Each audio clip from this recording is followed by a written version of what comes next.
Second year math derivative exercise 2.4। उससे पहले हम चेन रूल देखते हैं किसे कहते हैं। चेन रूल नाम से जाहिर है। चेन का मतलब होता है कि चेंज हमारे पास से चलती जाए। हम इस एग्जांपल से देखते हैं। देखिए नेट अगर हम कर लेते हैं y इक्वल हमारे पास g ऑफ x है और इसकी पावर है n।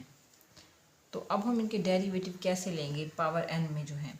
तो उसका डेरिवेटिव करने के लिए हम खुद से लेट कर लेते हैं जो g ऑफ x अंदर वाला फंक्शन होता है g ऑफ x, उसे हमने किसी और वेरिएबल u के लेट कर लिया खुद से। अब देखें जो y होगा वो कुछ इस तरह बनेगा। देन y जो होगा वो हमारे पास हमने u लेट किए है, u की पावर n हो जाएगा।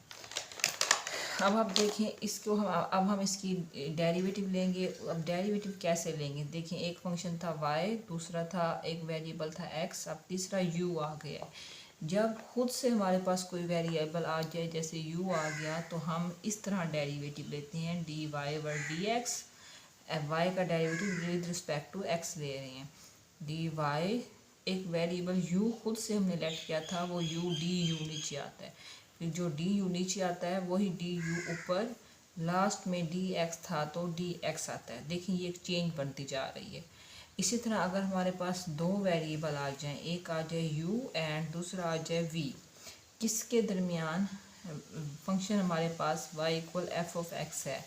अगर दो वेरिएबल आ जाएं u और v, फिर हम चेन रूल कैसे बनाएंगे डेरिवेटिव में dy over dx। Chain rule हमारे पास डेरिवेटिव का रूल है। dy एक है u du। अब आप देखें जो नीचे है du ऊपर du आ जाएगा। अब आप नीचे x नहीं लगाएंगे अभी क्योंकि एक वेरिएबल है v, तो अब आप यहाँ पे dv लिखेंगे, फिर आप ऊपर dv लिखेंगे।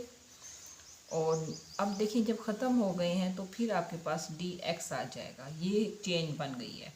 इसी तरह अगर इनके दरमियान तीन वेरिएबल आ जाएं u v और w, तो फिर आपने फंक्शन है y equal F of x. अगर तीन वेरिएबल आ जाएं u v एंड w, किसके between y equal F of x के दरमियान, तो फिर चेन रूल कैसे बनेगा हमारे पास dy ओवर dx।